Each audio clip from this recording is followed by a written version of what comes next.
YouTube channel नंदन पाठशाला में। अगर आप हमारे चैनल पर पहली बार आए हैं तो आप कृपया हमारे चैनल को सब्सक्राइब कर लीजिए इसी प्रकार के और भी वीडियो पाने के लिए। तो आज हम लोग जो है भूगोल शुरू कर रहे हैं। जी हाँ, भूगोल का एक एक चैप्टर सीरियल नंबर से जो है टॉपिक वाइज हम लोग क्लियर करते चलेंगे। तो अगर आपको भी अपना भूगोल कंप्लीट करना है तो आप हमारे साथ अभी से ही जुड़ जाइए। पहला चैप्टर है संसाधन एवं उपयोग। तो संसाधन एवं उपयोग जो है, इसमें जितने भी क्वेश्चन बन सकते हैं वो सारे क्वेश्चन आपके लिए बनाए गए हैं और उन क्वेश्चनों को चलिए हम लोग देखना शुरू करते हैं। पहला सवाल, संसाधन कितने प्रकार के होते हैं? जी हाँ, संसाधन जो है वो कितने प्रकार के होते हैं? 2, 3, 4 या 5 प्रकार के। तो जी हाँ, जो संसाधन होते हैं वो संसाधन आपके होते हैं 3 प्रकार के। संसाधन कितने प्रकार के होते हैं? टोटल संसाधन 3 प्रकार के होते हैं, प्राकृतिक, अप्राकृतिक और मानव निर्मित। चलिए नेक्स्ट हम लोग देखते हैं अगला सवाल।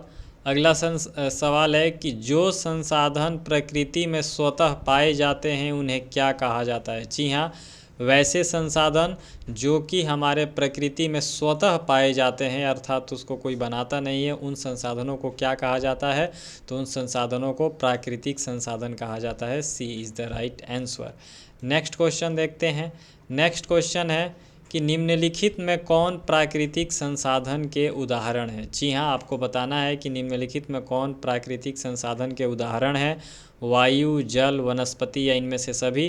तो इनमें से सभी जो होगा ये सही होगा। क्यों? क्योंकि ये तीनों ही क्या है? प्राकृतिक संसाधन हैं। चलिए नेक्स्ट क्वेश्चन देखते हैं।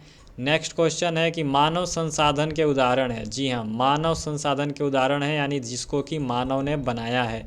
खनिज, कोयला, सोना या मकान? तो मानव संसाधन यहाँ क्या है? मकान is the right answer. Next सवाल देखते हैं।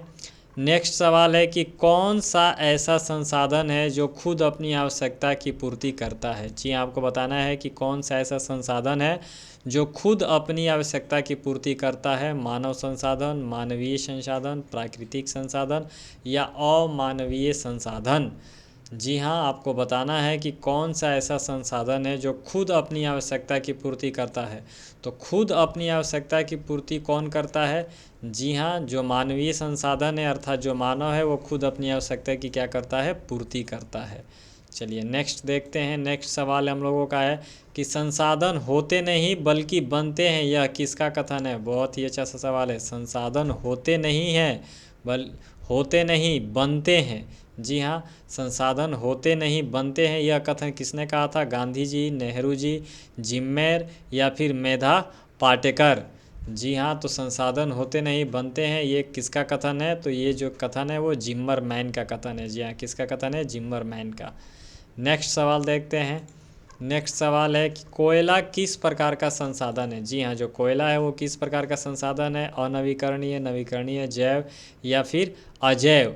आपको बतलाना है कि कोयला किस प्रकार का संसाधन है। तो कोयला अनवीकरणीय संसाधन है। जी हाँ, कोयला कैसा संसाधन है? अनवीकरणीय।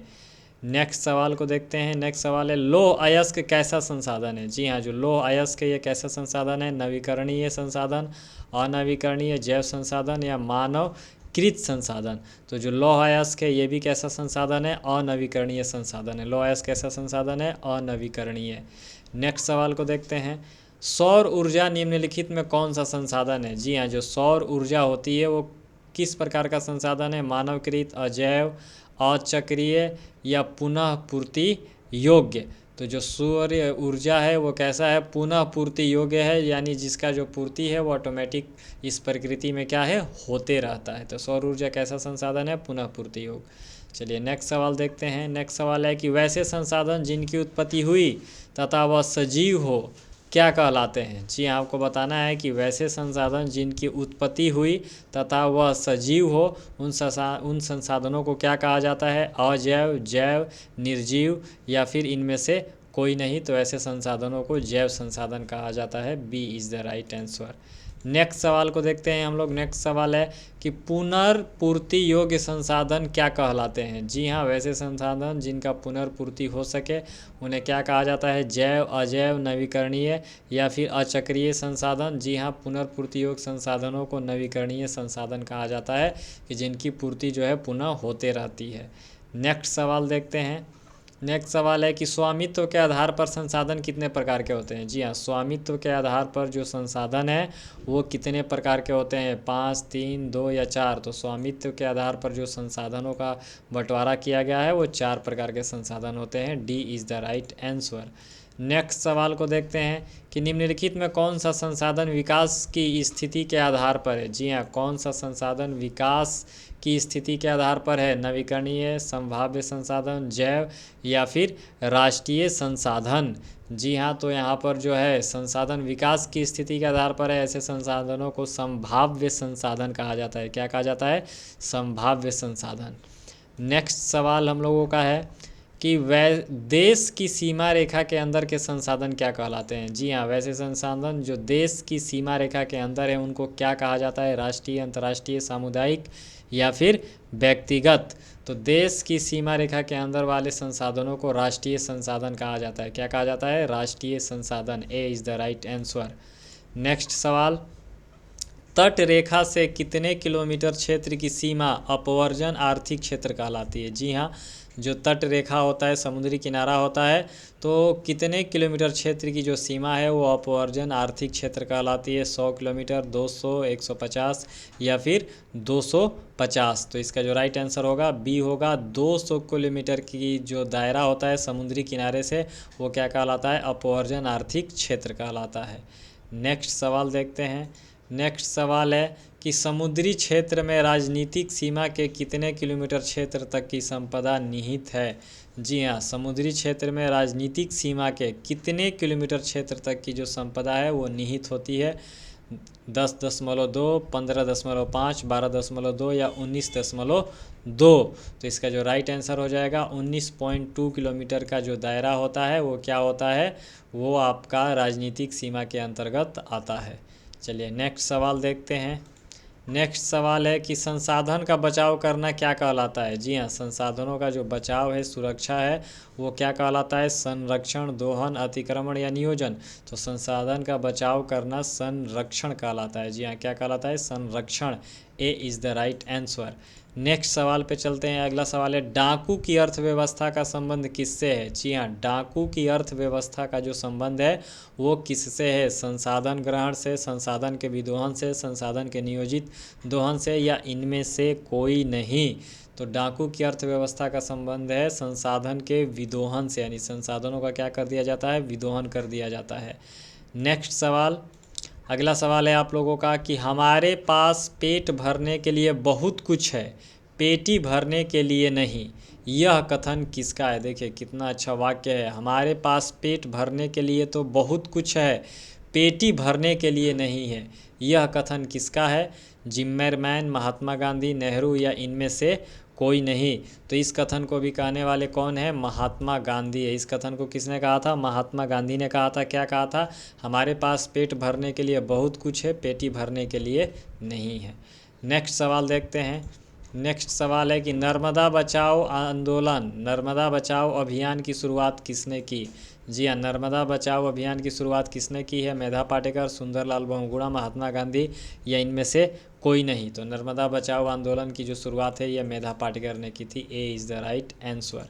नेक्स्ट सवाल को देखते हैं। अगला सवाल है, चिपको आंदोलन के प्रणेता कौन थे। जी हाँ, जो चिपको आंदोलन हुआ उस चिपको आंदोलन के प्रणेता कौन थे, गांधी, नेहरू, सुंदरलाल बहुगुणा या फिर मेधा पाटेकर। तो चिपको आंदोलन के जो प्रणेता थे वो प्रणेता थे आपके Sundarlal Bahuguna. C is the right answer, Sundarlal Bahuguna. Next सवाल देखते हैं। 22 नंबर, विश्व पर्यावरण दिवस कब मनाया जाता है। बहुत ही वीवीआई क्वेश्चन है। विश्व पर्यावरण दिवस कब मनाया जाता है, 2 जून, 4 जून, 6 जून या फिर 5 जून को। तो जो विश्व पर्यावरण दिवस है ये 5 जून को मनाया जाता है। D is the right answer. Next सवाल देखा जाए। नेक्स्ट सवाल है, क्लब ऑफ रोम की वकालत कब की गई थी। जी हाँ, क्लब ऑफ रोम की वकालत कब की गई थी, 1970 में, 1968 में, 1965 में या 1980 में। तो क्लब ऑफ रोम की जो वकालत है वो कब हुई थी, 1965 में हुई थी। सी इज़ द राइट आंसर। माफ़ कीजिएगा, सी नहीं होगा, ये गलत जवाब है। इसका होना चाहिए हाँ 1968 में। B is the right answer. इसका जो सही जवाब है वो सही जवाब है बी, 1968 में। क्लब ऑफ रोम की वकालत कब की गई थी, तो 1968 में की गई थी। अगला सवाल देखते हैं 24 नंबर। 24 नंबर सवाल है आपका कि प्रथम पृथ्वी सम्मेलन कब हुआ था। जी हाँ, पहली बार पृथ्वी सम्मेलन जो है वो कब किया गया था ये आपको बतलाना है। 1992 में, 1997 में, 1993 में या 2002 में। तो प्रथम पृथ्वी सम्मेलन जो है 1993 में हुआ था। सी इज़ द राइट आंसर। अगला सवाल देखा जाए 25 नंबर सवाल है कि प्राकृतिक संसाधनों के संरक्षण के लिए 1968 में कौन सा कन्वेंशन हुआ था। जी हाँ, जो प्राकृतिक संसाधन होते हैं उनके संरक्षण के लिए 1968 में एक कन्वेंशन हुआ था। वो कहाँ हुआ था? अफ्रीकी कन्वेंशन, वेटलैंड कन्वेंशन, विश्व आपदा कन्वेंशन या इनमें से कोई नहीं। तो जी हाँ, जो सही जवाब होगा ए होगा, अफ्रीकी कन्वेंशन। नेक्स्ट सवाल को देखते हैं। 26 नंबर सवाल है, ब्रैडलैंड्स कमीशन ने अपनी रिपोर्ट कब दी थी। जी हाँ, जो ब्रैडलैंड्स कमीशन था उसने अपनी रिपोर्ट जो है वो कब पेश की थी आपको बतलाना है। 1982 में, 1985 में, 1987 में, 1992 में। तो सी इज़ द राइट आंसर। 1987 में ब्रैडलैंड्स कमीशन ने अपनी रिपोर्ट प्रस्तुत की थी। अगला सवाल देखा जाए 27 नंबर सवाल है कि प्रथम पृथ्वी सम्मेलन कहाँ आयोजित हुआ था। जी हाँ, जो पहला पृथ्वी सम्मेलन है उसको कहाँ आयोजित किया गया था। तो पहला पृथ्वी सम्मेलन जो है रियो डी जेनेरियो में हुआ था। जी हाँ, कहाँ हुआ था? Rio de Janeiro. नेक्स्ट सवाल को देखा जाए। नेक्स्ट सवाल है आप लोगों का, निम्न में से कौन खरीफ फसल है। जी हाँ, आपको बताना है कि निम्न में कौन खरीफ फसल है। गेहूँ, चना, मटर या कपास। तो यहाँ पर आपको खरीफ फसल को चुनना है। तो खरीफ फसल इसमें से कौन है? गेहूँ है, चना है, मटर है या कपास है। तो जी हाँ, कपास इज़ द राइट आंसर। यहाँ कपास क्या है? खरीफ फसल है। और ये तीनों के तीनों कैसी है? रबी फसल है। चलिए नेक्स्ट सवाल को देखा जाए। अगला सवाल है कि मरुस्थलीय मृदा कहाँ मिलती है। जी हाँ, जो मरुस्थलीय मृदा होती है वो कहाँ मिलती है? उत्तर प्रदेश, राजस्थान, कर्नाटक या महाराष्ट्र में। तो मरुस्थलीय मृदा राजस्थान में मिलती है। B is the right answer. Next सवाल देखते हैं कि निम्न में कौन नवीकरणीय संसाधन है। जी हाँ, कौन नवीकरणीय संसाधन है? सौर ऊर्जा, जीवाश्म ईंधन, जल विद्युत या पवन ऊर्जा। तो यहाँ पर नवीकरणीय संसाधन जो है वो नवीकरणीय संसाधन कौन है? सौर ऊर्जा है। जी हाँ, सौर ऊर्जा कैसा संसाधन है? नवीकरणीय संसाधन है। चलिए नेक्स्ट सवाल को देखते हैं। अगला सवाल है कि संसाधनों की खोज एवं प्रबंधन के लिए किस उपग्रह का प्रयोग किया जाता है। जी हाँ, संसाधनों की खोज एवं प्रबंधन के लिए किस उपग्रह का प्रयोग किया जाता है? संचार उपग्रह, सुदूर संवेदी उपग्रह, नेविगेशन उपग्रह या फिर ध्रुवीय उपग्रह। तो यहाँ पर जो आपका सवाल है, संसाधनों की खोज एवं प्रबंधन के लिए किस उपग्रह का प्रयोग किया जाता है, तो उसे कहा जाता है सुदूर संवेदी उपग्रह। सुदूर संवेदी उपग्रह जो है ये क्या करता है? संसाधनों की खोज एवं प्रबंधन का कार्य करता है। नेक्स्ट सवाल है कि मोपला विद्रोह कहाँ हुआ था। जी हाँ, मोपला विद्रोह जो है वो कहाँ हुआ था? महाराष्ट्र में, बंगाल में, गुजरात में या केरल में। तो जो मोपला विद्रोह है ये मोपला विद्रोह कहाँ हुआ था आपको बतलाना है। तो मोपला विद्रोह जो हुआ था इसका सही जवाब है ये केरल में हुआ था। जी हाँ, मोपला विद्रोह कहाँ हुआ था? केरल में हुआ था। D is the right answer. जी हाँ दोस्तों, अगर आपको हमारा वीडियो पसंद आ रहा है तो वीडियो को लाइक भी करते चलिए। और आप हमारे चैनल पर नए हैं तो आपसे गुजारिश है, रिक्वेस्ट है कि आप हमारे चैनल को सब्सक्राइब कर लीजिए, ताकि आपको भी जो भी जियोग्राफी के जितने भी सवाल हम लोग लाने वाले हैं, जो सीरीज़ लाने वाले हैं, वो आपको सही समय पर मिल सके नोटिफिकेशन के द्वारा। तो मिलते हैं फिर एक बार एक नए वीडियो के साथ। तब तक के लिए जय हिंद दोस्तों, गुड बाय।